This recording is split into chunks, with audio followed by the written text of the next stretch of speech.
Screen Slurps.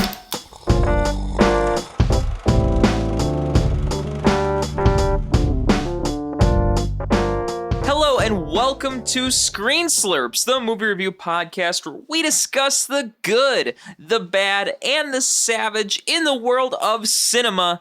I'm Adam Meisner. And I'm Laura Herlacher. Soon to be Laura Meisner. I know, I'm waiting for the day that we record an episode after we're married and I can be like, Laura Herlacher no longer. We're getting there. We're close. It will be in modern times that's going to happen. Yes. Ooh. You see what I did there?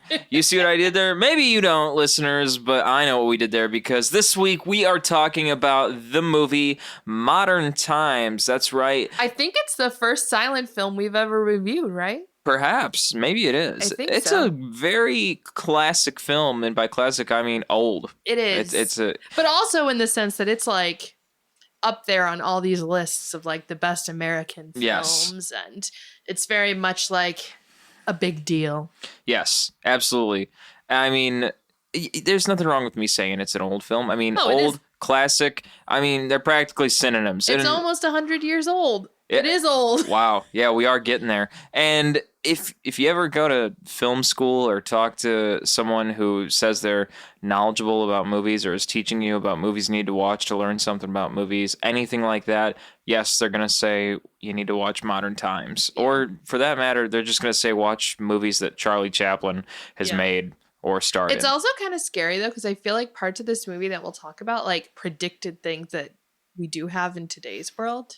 Yes, that is a very scary part of it. Yeah. So for 100 years ago, almost 100 years ago. But we'll get into that I think later. that's one of the things I found most entertaining. I know. I have it on my notes to talk about.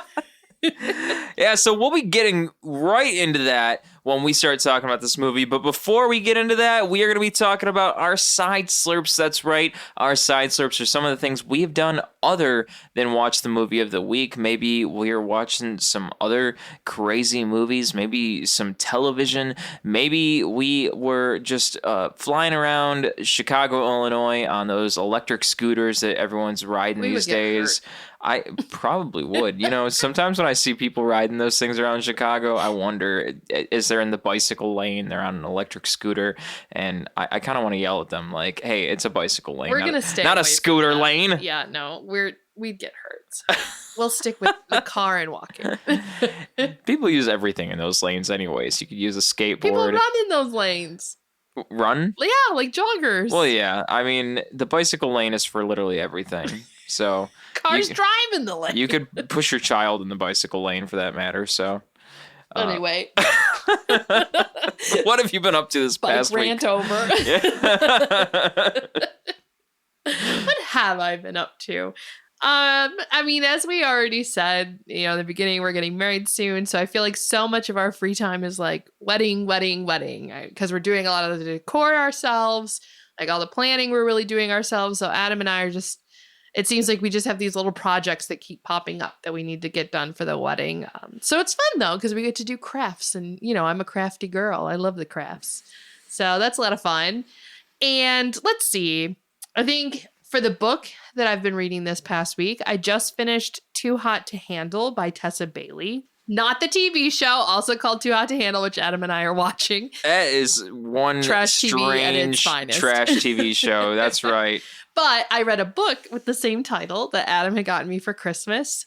And it was pretty good. It was about this woman who, I mean, it was smut, right? People, you know, I read smut. I love it. I will gladly admit it.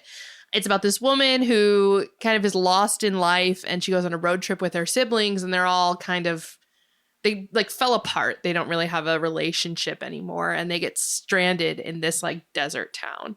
And obviously it's about like the family reconnecting and she meets this man and, you know, there's all this tension and they fall in love. Ooh. Typical rom-com Classic smutty smut. book. Yeah, it was great. And TV shows, I've kind of gotten back into watching Murdoch Mysteries. I've been watching it not with you, Adam, so you probably don't even know what this is. I was going to say, what is this? So essentially, it's a Canadian TV show. I think it was on originally in like early, like 2000s, 2008, 2010, somewhere around in there. And think of it as like the Canadian Sherlock Holmes. So it's about this man named Murdoch who's like super intelligent, and it's set in like the 1800s or something. And he uses kind of like state of the art forensics and like detective work to solve crimes, murders. He's on the Canadian police force. And he's just so ahead of his time, right? Because he uses science and forensics. Science! Yeah. And it's great because his love interest is a woman who's also the person that does the autopsies. She's the medical examiner, kind of. And it's just a fun show. It's a fun, put it on in the background and just kind of take it in show. So it sounds like what you do with Forensic Files. Sherlocky, Agatha Christie-esque, kind of in that vibe, which is why I like it. Yeah, Forensic Files is a good background show. Dark and twisted. But so Murdoch Mysteries, highly suggest it.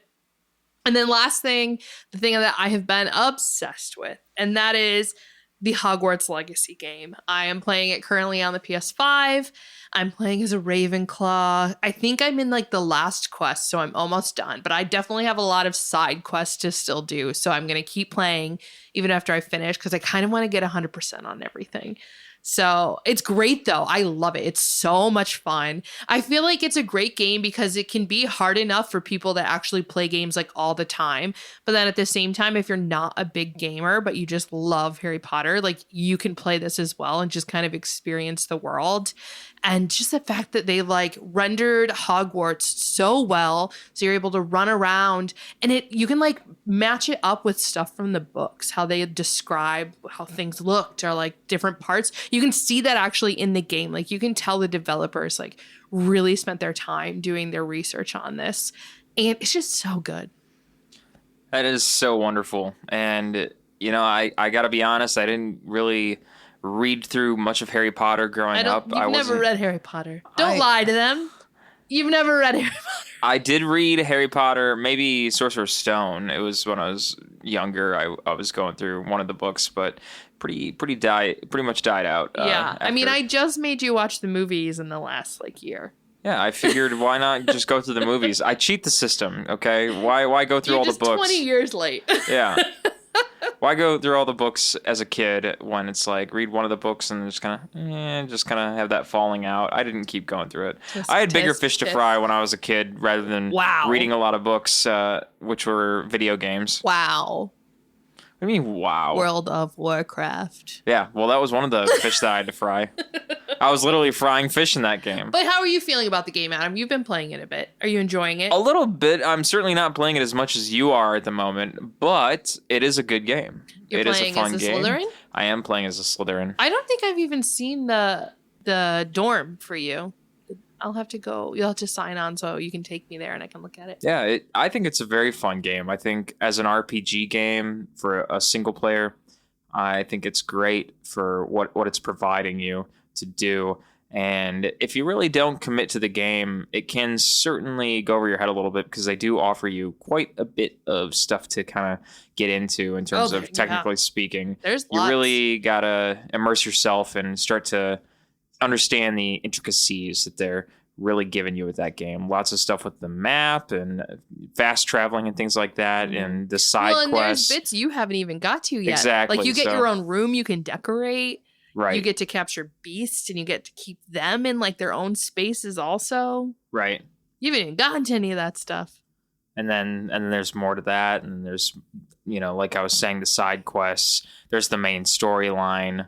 So I can only imagine if this was a multiplayer game, that's what I think a lot of people were wishing for. Well, they were wishing and I think that this that's was an what MMO. it was supposed to be. I think originally when the rumors were going around about a new Harry Potter game, it was going to be an MMO. But I think they just realized maybe that was too big for them at this point. I think it'll come. I think it's in the future. Because everything that's being offered in this game is a single player game. I feel like it's got the staples for what could be an MMO. It's kind of the groundwork is there for, you know, have your own pet. Can you imagine like the server capacity though they would have to have? Yeah. Like it would be nuts. But yeah. I see it coming.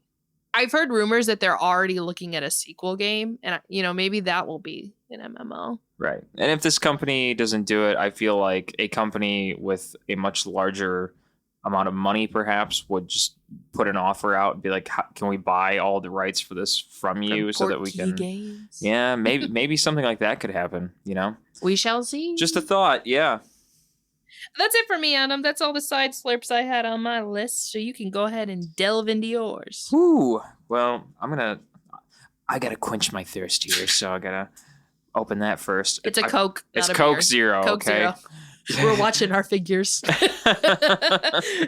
All I've been up to this past week, first of all, I got to throw this out there. I just recently listened to the classic album.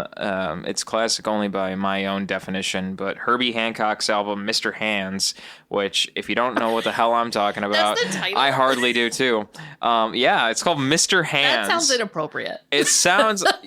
Yes, and also it sounds like it could also be like a children's cartoon show or something, like some puppeteer or something. A little creepy, like they call me Mr. Hands. The album artwork too looks a little strange. It's like you see these like hands emerging from like water or something, or like there's some hands, and then there's like I think it's like a flamingo head or something. It's very obscure artwork. It's great music though. But yeah, don't let that deter you from actually listening to the album, it's great. because the album, when I was listening to it, I was like, damn, this makes me want to go listen to some more Weather Report or Jamiroquai or Azimuth. Just My some mother really said it was funky... very meditative. That was the most random thing I heard from Laura's mom all day today. I think it helped her stay calm. She's a little anxious of a driver, so we were playing it when I was driving her, and I think it helped soothe her a little bit. She was in town A little meditative. this past weekend. Yeah, I guess we could have talked about that in the side slurs. It's part of the wedding stuff, right? My mom was in town. I had a dress fitting, my wedding dress.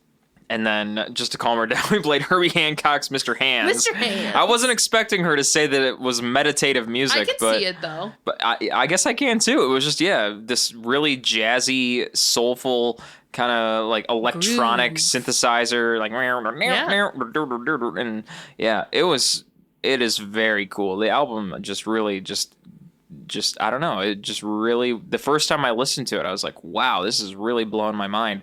And I couldn't help but put it on when we were driving along the interstate today, because I wanted to listen to it again. And it blew everyone else's minds too. So what can I say? It started with me. It's a great I album. shared it. They were mind blown. I'm sharing it to you now. Please go and listen to that album. It's just, it is a pretty old album though. I think it's like 1970 or something like that.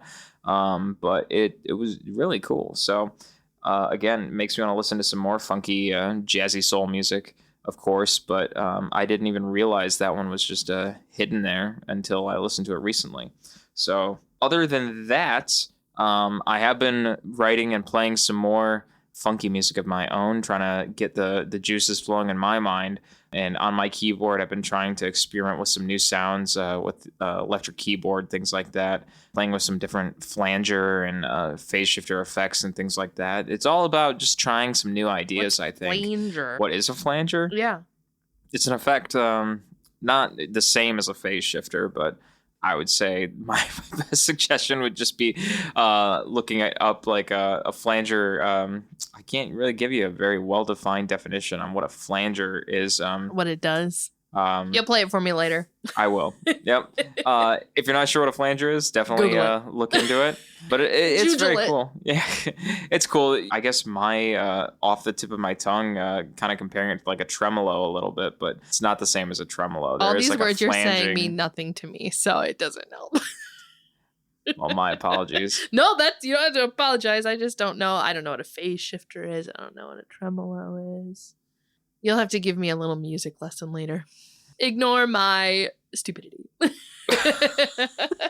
And other than that, very close to beating The Last of Us for the second time in my own personal life, but Laura has never played the video game The Last of Us, so that is why I'm playing The Last of Us again, So I can so watch. that we can watch the TV show, because we could just skip that. We could just go watch The Last of Us, but we really, I personally was like, Laura, you gotta I need check to out this video understand game the before you can source watch material. the show. Yeah, and I couldn't play the game myself because it scares me. I get scared even watching Adam play it. So The clickers are very frightening Yeah, the for her. clickers. They really do it She doesn't for like me. those clickers. I don't do well when things just pop up out of nowhere. So I'm almost done for the second time, and then we I'm can looking start to the play the show. sequel too. The sequel games. Yeah. After we beat the first game, then we could go watch the show. So that's where I'm at with my side slurps. Laura, did you have any film news you'd like to share with us? I do have a few things, actually. So I saw that they actually, relevant to an episode we did a little bit ago now, they're doing another Hellboy reboot. I wasn't aware of that, actually. Another one. And it's actually going to be written by comic creator Mark Mignola. But who's going to play Hellboy? I don't think it says, but they have announced where the source material, where it's coming from, like which specific comic that it's coming from. And yeah, it's just surprising that they're doing another one. Like we just had the David Harbour reboot not that long ago. I want Ron Perlman to be Hellboy again. He was so good. So that's one of the things I have. Also, kind of in the same realm, they are doing another Evil Dead movie called Evil Dead Rises, but it looks like they're saying it's like not a sequel to any of the other films or the TV show. Like I don't think why am I totally blanking on his name? Campbell. Yeah, Bruce Campbell. I don't think he's involved at all, which is sad because he is I feel like he's very underrated. He doesn't get enough appreciation for like what he is and the character that he created with Ash, which I think is just Evil Dead's one of my favorite like horror series. Only because of him, like because of Bruce Campbell and Ash. And the TV series, I know people had feelings about it. I liked it because Bruce Campbell was in it.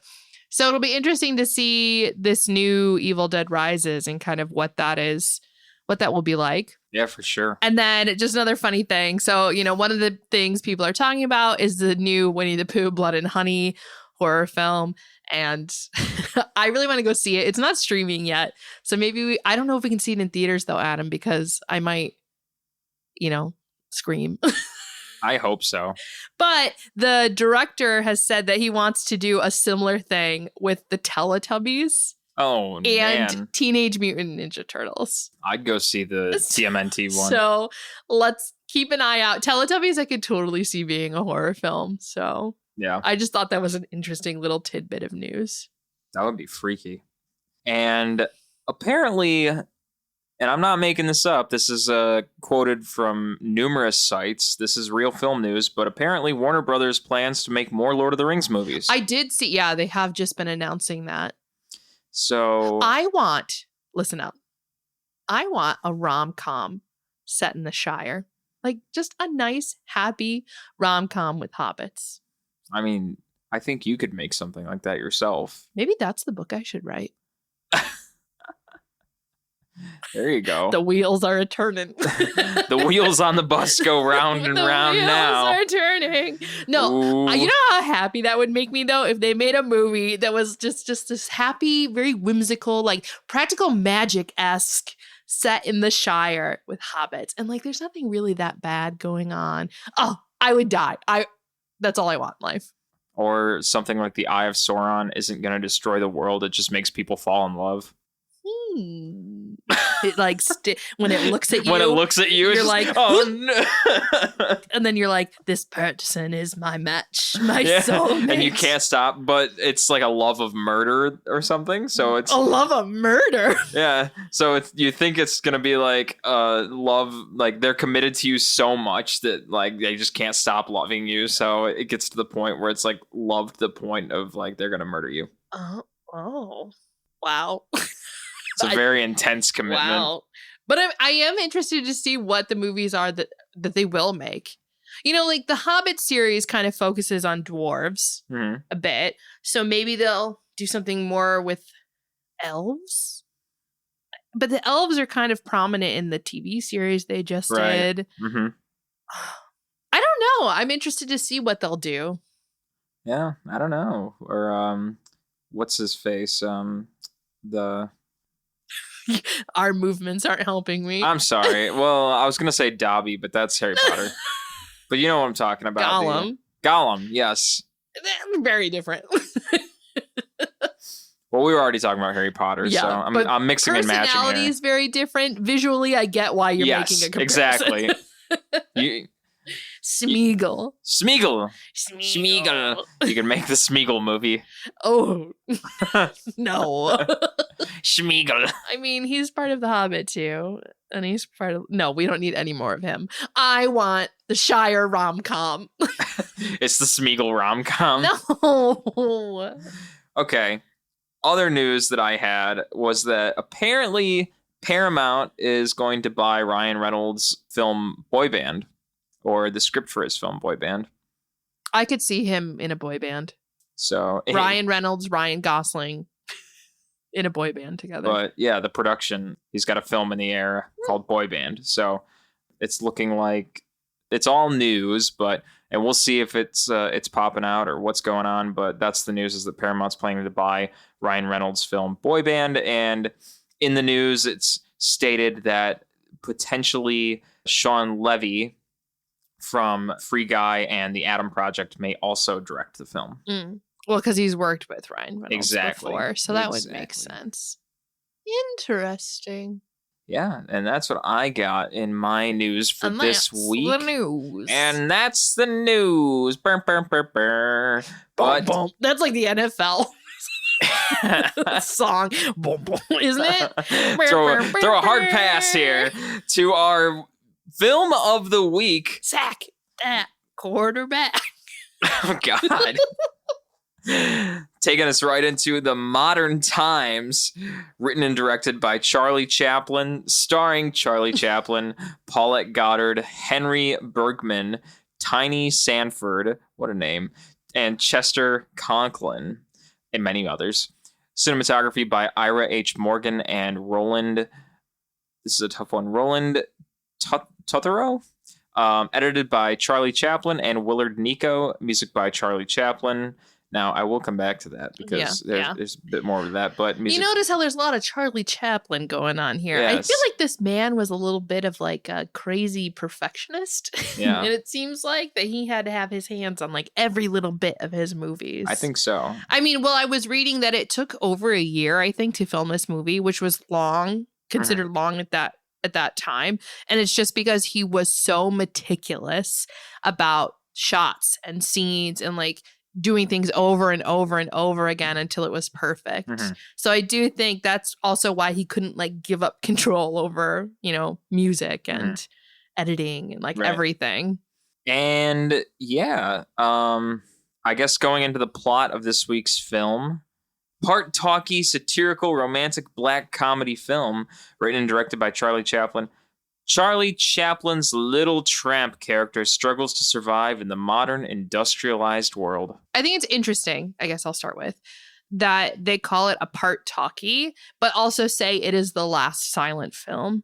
And I get why it's a part talkie, because there is some dialogue in it, right? We get some dialogue in the beginning with the factory owner, and then we actually, for the first time ever on film, hear Charlie Chaplin's voice himself. But this movie is also considered to be like the last silent film that was ever created. Maybe more so because it uses dialogue cards, whatever they called that. But so it's interesting that they take the claim of it being the last silent film, but also accept that it is kind of a part talkie. And I mean, there are some sites that even state like you're saying, that it's a silent film, but for the most part, though? it is. Yeah, I mean, majority of it, but it's not. Right. But it still does use a lot of the silent film things, right? Like visually, it looks like a silent film. Charlie Chaplin does, most of them don't talk. There are dialogue cards that pop up. So I think that's why they still kind of go along with the fact that it's a silent film, even though there is a little bit of dialogue. And even some of the supporting characters in the film, they have lines, So... No. The only person that talks is Charlie when he sings the song, and then the owner of the factory in the beginning. Yeah, but that's what I mean. Like the owner of the factory, like he's talking. That's it. That's it. But yeah, and I think, which is interesting too. Another thing about it being a silent film is that by this time, like people were making talkies. It was popular to have films with dialogue, but Charlie Chaplin really felt like his character of the Tramp, which he played in a lot of things, he felt like that it would really lose its appeal to audiences if he did speak. So that's why, even though this is, years into talkies being created, he's decided to still do it as a silent film because he wanted the Tramp to be the Tramp. Mm-hmm. Yeah, that is very interesting. And I mean, the Tramp is such an iconic character. I feel like if he just all of a sudden started talking out of nowhere, it would really throw off the whole vibe. Yeah. Yeah, I guess it's a great point. And I think what's most interesting about this movie as we get into it kind of goes back to what we were saying in our introduction to this episode, is the fact that this film was called Modern Times during what was 1936. It was called Modern Times. But what they were showcasing was technology during the Great Depression that didn't really seem like it was what was modern times for that time. It was very much showcasing like a futuristic outlook for their time and what it would be like if they were video chatting essentially with the owner of this factory. Yeah, that's workshop. what the things they predicted. Yeah, having like video calls. Yeah. Work calls. You know, I think this movie is so important, and kind of going along with what you're saying here is because it is kind of a satirical look at what industry and, you know, modernization of factories and technology, how that impacted America during the Great Depression, right? So we have the Great Depression, people cannot find work. And on top of that, people can't be hired for work because they've been replaced by machines.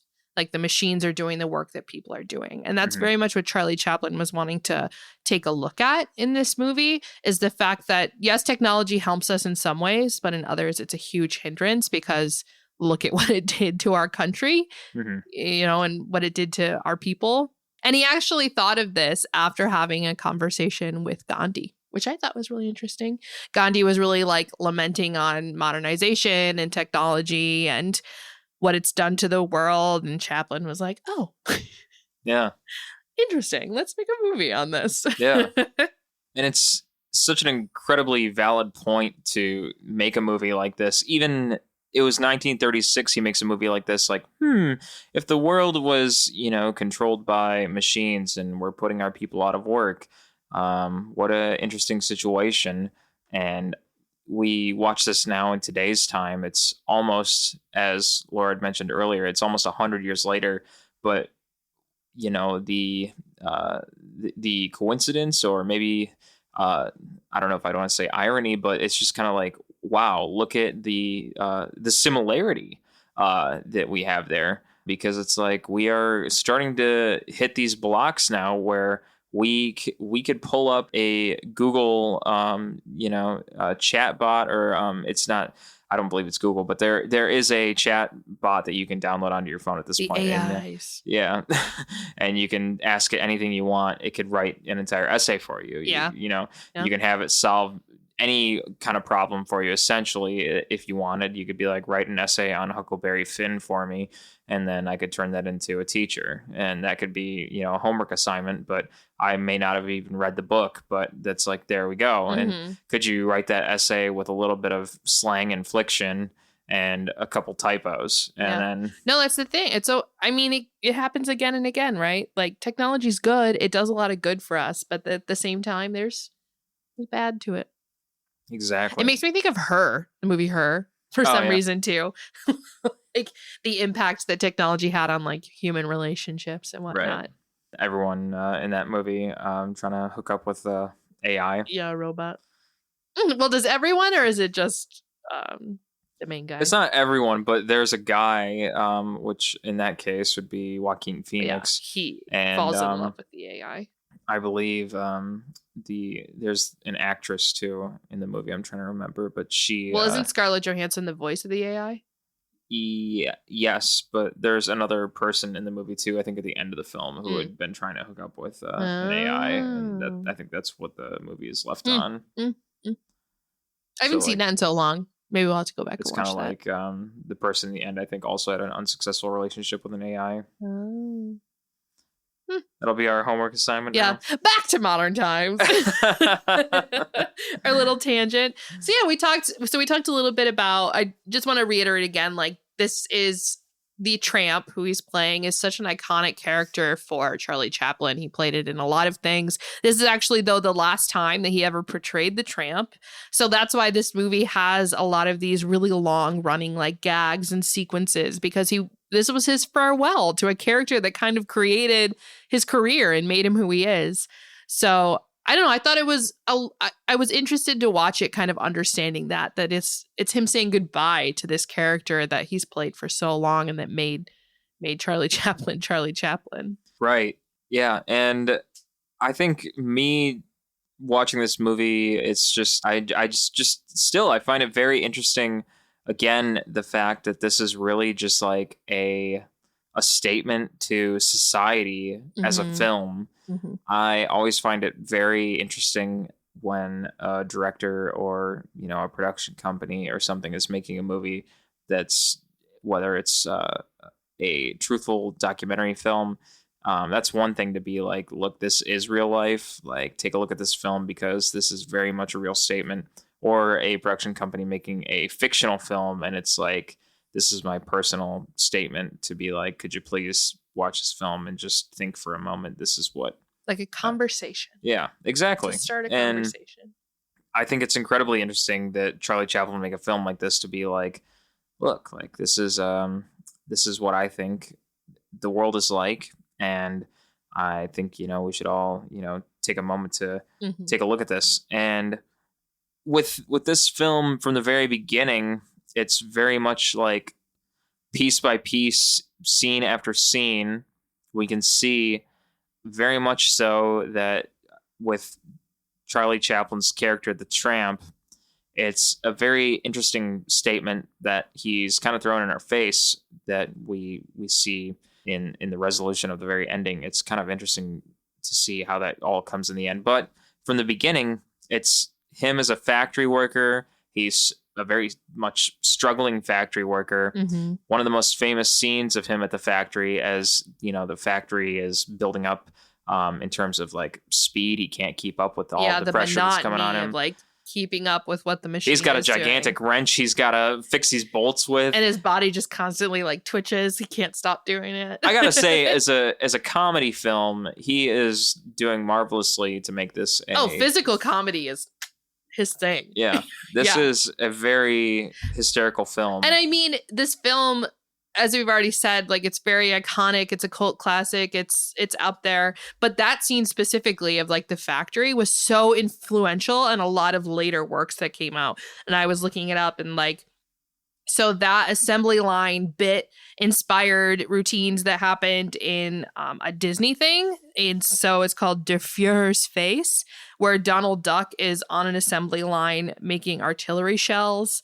And it's kind of the same thing, like getting stuck in there. And then one of the most famous scenes from I Love Lucy, where you have Lucy and Ethel working on that like chocolate factory, and they're trying to keep up with all the chocolates, and they just start like shoving them in their mouth and like eating them because they can't keep up with how fast it's going.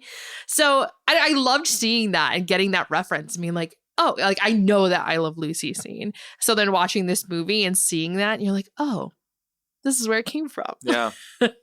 I see. I get it. And the bit where he is forced to be like the guinea pig for that self-eating machine, and how it keeps like slapping him. And I don't know.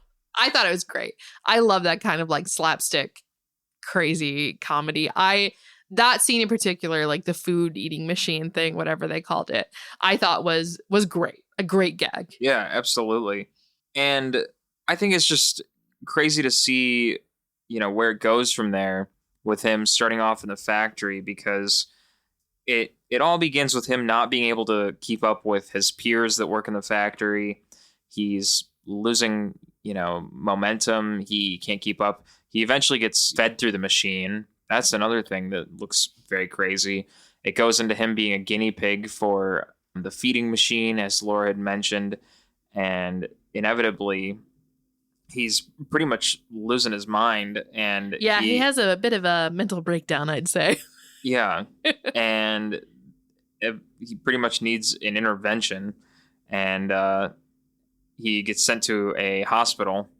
So upon being recovered from that, he he gets arrested in a communist demonstration. Right. Mistakenly arrested during the Yeah, communist he's not an actual demonstration. communist. They just think he's a communist. So then he has to go to jail.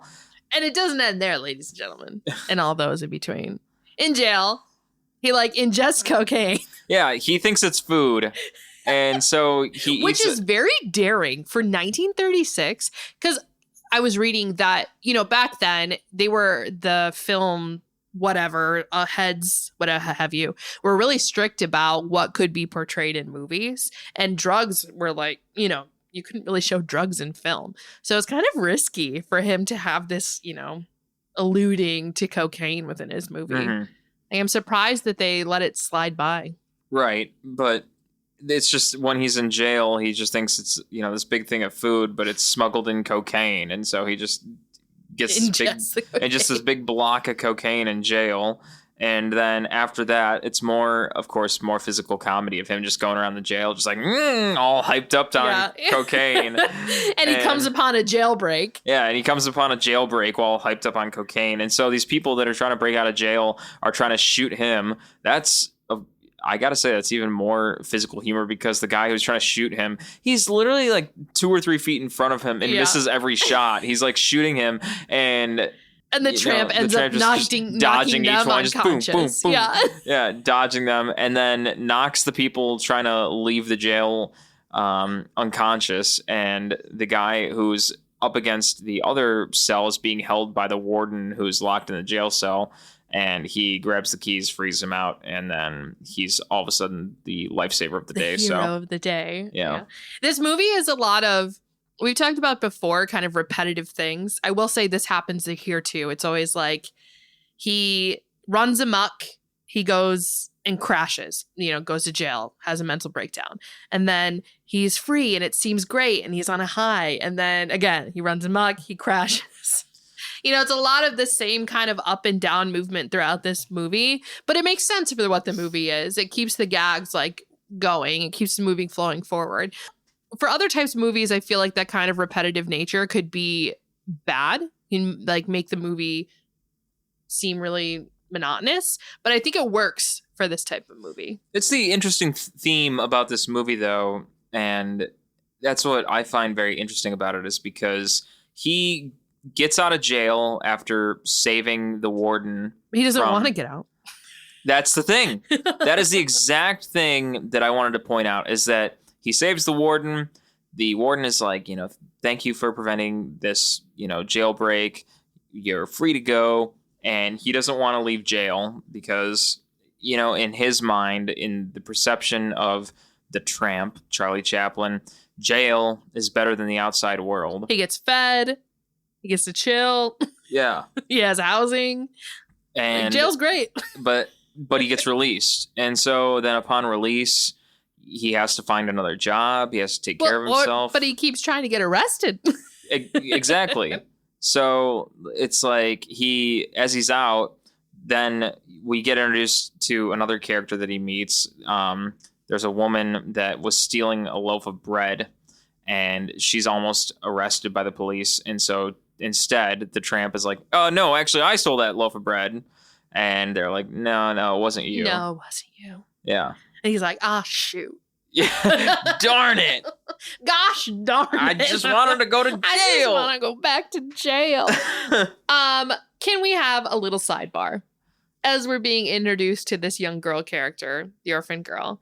So I don't want to talk all praise about Charlie Chaplin because he does have a bit of Woody Allen-esque to him. He got in trouble later in life for having relationships with underage girls.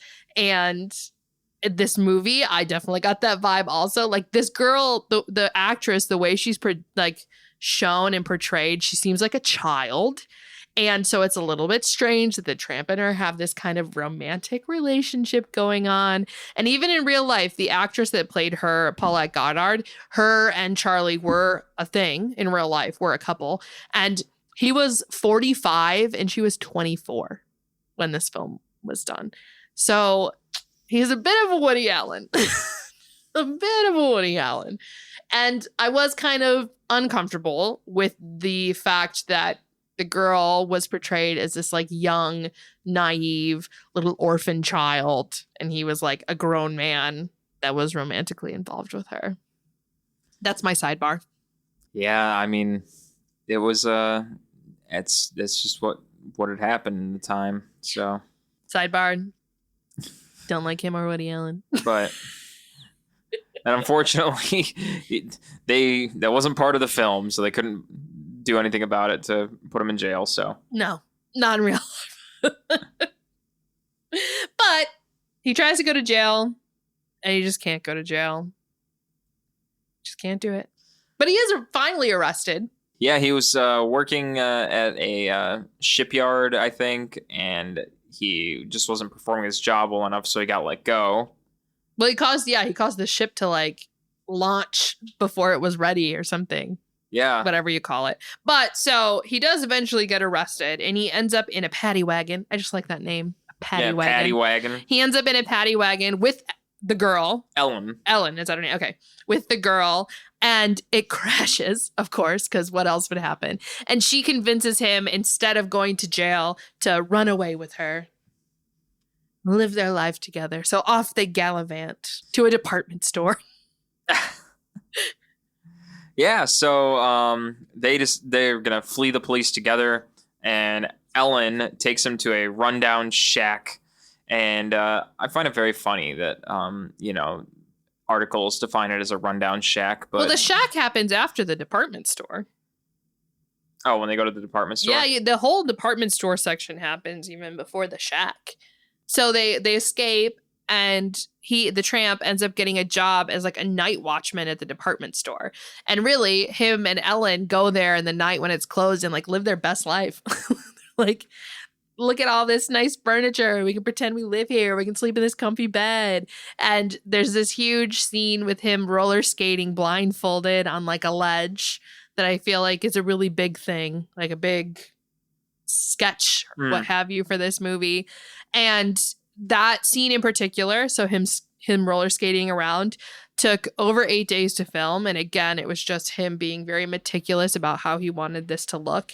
And so when you watch the movie, it looks like he's on this ledge that has no like barrier, and he's roller skating blindfolded, and he keeps getting like super close to this edge, and you keep thinking he's going to fall, but he like never does. And they did that, interestingly, the way that they did that is that they painted on a piece of glass like that edge and put it kind of in front of him. So it looks like, looking through the camera, that there is an edge there, when in reality there wasn't, right? But he had to pretend that there was, so they had to keep filming to like get it choreographed just right, where he never actually like goes over the ledge. Mm-hmm. But I was reading that there is a bit of a goof where you can see in one part his skate like goes over, and like you can see the pane of glass. And they were saying that Chaplin must have just missed that, because if he would have seen that, like he would have made them refilm and do it all again. But there's like this one little bit where you see a little error happen on that scene, which I thought was interesting. That is funny. But yeah, with that section where they're in the department store,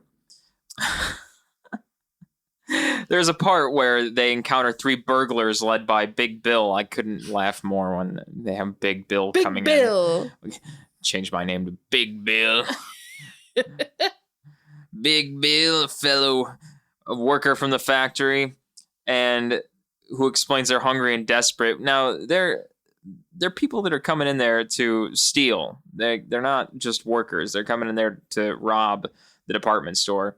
And what happens is, inevitably, the tramp and Ellen, they just, let it all slide, and they go to bed. And in the morning, they end up getting arrested once again for failing to call the police on the burglars. Mm-hmm. So, and for sleeping.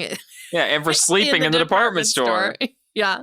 So, the tramp ends up in jail, but he's released not soon after. And that's when Ellen takes him to the shack. So now this is the real fruits of the labor here, is Ellen taking the tramp to the rundown shack, which again, I will say, great they're calling a rundown shack, because it really is just like a cabin in the woods, essentially, is what it looks like. It's just like this nice little It's 4 shack. walls. Yep. Four walls, hardly held together. Yep. You open the door, Shit boards falls. falling down. He's getting hit every which way from pieces falling apart. And it's kind of like, it's raising the question of just like, how are you even paying to keep this? Well, I don't think they were paying. I think they found it and they're squatting. Well, that's what I'm thinking. It's like, what are you paying but for? It's just interesting too, because from Ellen's point of view, right? Like, this is a castle. She has like a home. Right. And the Tramp's like, this place is a mess. Like, this is trash. What are we doing here? So. Yeah, but like they need somewhere to go. Right. Well, that's what it is to Ellen. She's like, I can sleep. Like, I have a roof over my head. It may not be a whole roof, but it's somewhat of a roof. They got somewhere to go. Right. They got somewhere to be. And it's not perfect by any means, but it's something. So, hey, if I had nowhere to go and then I had somewhere to go, I'd be like, thank you. This is perfect. Yep. That's what I would be thinking too. So that's kind of what's going on there. And with that, the next morning, the Tramp reads in a newspaper about an old factory's reopening. He lands a job as a mechanic's assistant. And sure enough, as soon as he gets that job, all the workers decide they're going to go on strike. So he gets the job immediately. And he's like, they all go on I don't strike. want to go on strike. I want money. Yeah, he doesn't want to go on strike. And then outside, when he goes out with all the other workers that go on strike and he doesn't want to go on strike, he starts walking away. He accidentally launches a brick at a policeman and he gets arrested again. His dream. Back to jail he goes. Yep, right back to jail. But not for long. Again, he's always in jail for these really short stints. Like a few days, a few weeks, then he's out. Free again. Yep. And while he is in jail, Ellen is a cafe dancer. I mean, she's dancing for people at this cafe. It sounds much more inappropriate than it actually was. No, it's very much like Coco Cabana. Her name was Lola. She was a showgirl. It's that kind of vibe. It's just a very, she's a dancer. Yeah. At a club. Nice dancing. Appropriate dancing. Yeah, not stripper. This is not a strip club. It's a nice club. A jazz club. So when the Tramp gets out of jail, he's like, how nice. That's cool. And then and she's like, come, I'll get you come a job. Be a job as a singer. You can sing, right? Yeah. And then as he is about to have his first gig as a singer, he's worried that he's going to forget all of his lyrics. She says that she'll write all of the lyrics on his cuffs to his shirt, basically. Mm-hmm. And then when he goes to sing to everybody, he throws his arms up in the air and the cuffs just fly off. There go the cuffs. They just both fly off. And so he just goes about though singing this whole song in gibberish, which I did not realize he was singing it in gibberish. So when we're watching it, I could pick out words and I was like, I think it's either like French or Italian. Like it sounds like one of those. And then only when we were taking notes for this did I realize like he was singing in legit gibberish. Like there was a bit of French and Italian in there, but he was singing nonsense. And I was like, well, that makes me feel better. So no one could understand what he was saying. Like, not just me. Everyone was confused. But you can kind of get what he's trying to sing by like the pantomiming and like the moves that he does. But yeah, and this scene, as I had mentioned earlier, is the first time you ever hear Charlie Chaplin's voice on film. Yeah. So fun little tidbit there. That was also a very big staple for this film for a lot of people watching it. They're just expecting, okay, Charlie Chaplin, silent film. I know what to expect there. Then Can you imagine though? Like actually people that went to see this in the 30s and all of a sudden you hear his voice on film. They had to have been shocked. As he's just singing? Yeah, because they'd never heard him before. They had to have been shocked. Yeah, I would imagine. I would have been shocked. I mean, we were just watching it at home. We were like, oh my God, there's his voice. Yeah. Yeah, so it is very interesting to hear him singing and talking and things like that. I mean, he's not really talking. It is just singing, and then he just kind of stops off after that. But the interesting turnaround here is that while he's doing his thing, we realize possibly, in between this or right before his singing bit, the police are still looking for Ellen, the bread thief. or, other things she's done. They're kind of Right. like, okay, this is a woman that needs to be arrested. So they find out that she's working as a cafe dancer as well. They're going to go find her and arrest her. And as soon as the tramp is done singing, the police have arrived at the cafe. They're ready to take her and arrest her. And they're going to talk to the boss of the cafe. They're like, we need to take this woman now. She's under arrest. Like, she can't keep working here. And he's like, no, she's my employee. And the tramp is kind of backing her up like, no, you can't arrest her. And then he grabs her and basically starts to... They flee. They flee, yeah. They flee. So he's trying to throw some stools down and keep the police off their tracks. And essentially, I find it very interesting that... I mean, this is the real irony, I find, I guess, is that through all of that, I believe, it's like... The tramp, I should say, goes through all of this in his life. All he's wanted to do through this entire film is go to jail, essentially. He's gone job after job, problem in each job or problem in each situation. After each situation, something comes up, he hits a wall, he goes to jail. Mm-hmm. He gets out, he goes to another situation, he fails, he goes to jail. Over and over and over again. And then we've got Ellen, who's like, life can be good, right? And then the cops show up and it's like, but I don't want to go to jail. And so then it's like, well, okay, we'll run away. And we finally see in this ending situation as they're fleeing down a road together. This is the final scene of the film. And she is saying to the tramp, what's the use of trying?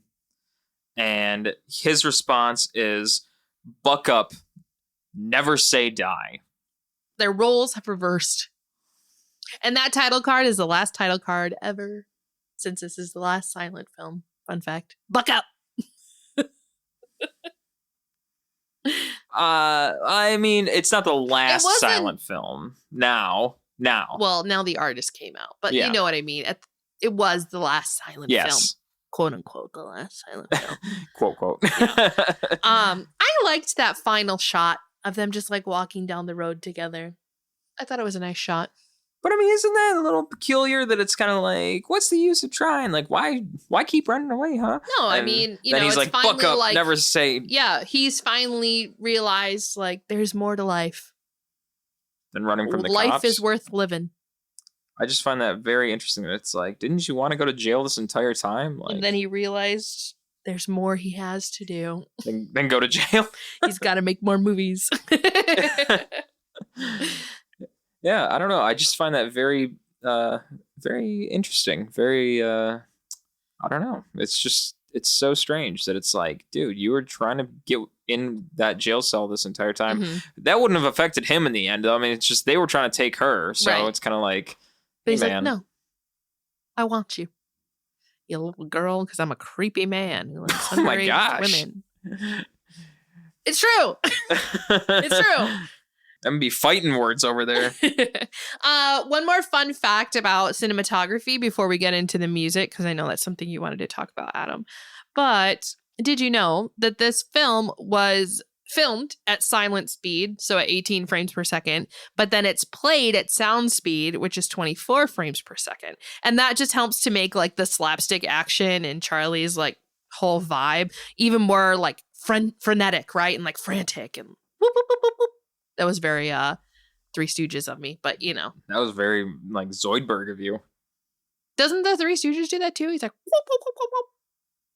I'll have to go back and watch some more Three Stooges. I don't know. But anyway, so that's my fun fact about the cinematography. Should we talk about the music, Adam? I think we should, because Charlie Chaplin is credited as the music composer. Which I never realized he did music too. Like this man, he did everything. Well, they make it seem like he was the only man behind the music. However, with official documentation, as stated online and multiple sources, he's not the only man behind the music. And you can find that through multiple sources, as I stated. But to go into it a little bit deeper, according to the official documents, the music score was composed by Chaplin himself and arranged with the assistance of Alfred Newman, who is a very famous film composer. And Thomas Newman is now an incredibly famous film composer who is Alfred Newman's son.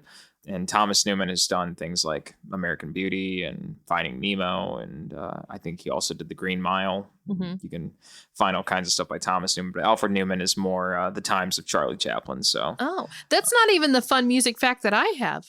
But moving past that, Alfred Newman had collaborated with Chaplin on the music score of his previous film, City Lights. And apparently Newman and Chaplin had a falling out near the end of the Modern Times soundtrack recording sessions, leading to Newman's angry departure. And so that's why Chaplin took full credit? Yeah. And moving past that, according to film composer here we go. This was my David fun fact. Raxton, he wrote the music as a young man wanting to make a name for himself, and Chaplin would sit often in the washroom humming tunes and telling Raxton to take this down. Yeah. So his David Raskin, who's also now a very well-known music composer. Like he did the music for Laura, film Laura. But when he started out, he was an assistant to Chaplin. And as you were just saying, Chaplin would just sit and hum, and Raskin would be charged with like actually putting it to paper and like creating the timings and really like writing out the music and the score. So that was my fun fact about it. So Charlie don't try to take all the credit. He's dead, right? Charlie Chaplin? He's gotta be.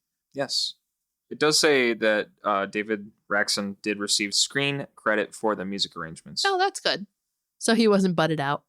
Any other fun facts you have on this movie, Adam? Any other thoughts? I think that is the main stuff that I got for this. I think so too. I think we can kind of go into then like reviews and things that we saw. Yeah, if everything that we've talked about in terms of what you should take in from watching Modern Times hasn't been enough of a juice for wanting to watch this movie or needing to watch the movie as we get into our review and other reviews of this film, I will state that currently on Rotten Tomatoes, the review from critics is at a 98% and the audience is at a 95%. Almost perfect. Almost, but it's not quite 100 or anything like that. I'm curious what movies are out there. I was literally just thinking I need to look up what are the 100. There are some. I know we've looked it up before. I just don't remember. Yeah. Let's look again. So yeah, I mean, no surprise. As we've said, this movie is kind of hailed as being one of Charlie Chaplin's greatest achievements. It was one of the first 25 films to be selected by the Library of Congress for preservation. So as Adam mentioned earlier, right? Like film school, you learn about this movie. You learn about Charlie Chaplin. It's one of the iconic early Hollywood films. It really set the stage for what was to come. Like you can't talk about movies without talking about this film. Any book that comes out and says 1,000 films you must see this year, you'll always have Modern Times. It will probably, most certainly, it will have Modern Times listed. Yeah. It's iconic. So with that being said, I think that's going to slide us right into our Slurps Up or Slurps Down section of our episode. Slurps Up meaning that we recommend this movie. We think you should check it out. And we definitely give it a Slurps Up or Slurps Down, meaning that we do not think that you should watch the movie. We think that it is a piece of trash. And we think that you should take the movie with you when you get back into the jail cell. Laura, Slurps Up or Slurps Down? Oh, definitely Slurps Up. I agree with what everyone says. Charlie, we don't like some of the things you did, but you were a great movie maker and you were a great comedian. And this film, I feel like people will be like, oh, it's a silent film. That's boring. Like, no, it's not. It keeps you engaged. It keeps you watching. The Tramp is such an iconic character. I feel like this is a must see for any movie lover out there. And for me, I agree wholeheartedly with everything that Laura just said. I think as a silent film from the 1930s, Charlie Chaplin was shaping the form for inspiration for many future filmmakers in terms of, ideas for what to make, for what was to come in, many of the movies that we have today, especially a lot of comedic films that have been made today. And what we have on the palette of movies that many people love and enjoy now. And I think that this film has a lot of great physical comedy moments. For the script, I think what he went with, it's really something to think about, that he laid down, calling it modern times for the 1930s and seeing where we are today. I think it's just a lot to think about. And I think it's I think it was a really great template for where we are now in terms of filmmaking. So yeah, it's a slurps up for me. I'm looking up the 100% club on Rotten Tomatoes. There are some that I'm like, oh yeah, I get it. I get why it's 100. Tampopo, 100%. Toy Story 1 and 2. Laura, M. Minding the Gap. There's some good ones on this list. Absolutely. So with all of that being said, that wraps it up for this episode of Screen Slurps. Be sure to follow us on social media at Screen Slurps on Instagram, Twitter, Facebook, and TikTok. And be sure to listen to us on Spotify, Ghana, or any other podcast streaming service out there. And if you enjoy what you hear, slide on over to Apple Podcasts and give us a 5-star rating. It will help us a lot. And if there's any crazy movies that you want to hear about, let us know. Leave a comment on one of our social media pages, and trust me when I say we will be sure to talk about it. So, closing out, I'm Adam Meisner. And I'm Laura Herlocker. Slurps up, and we will catch you later. Laters.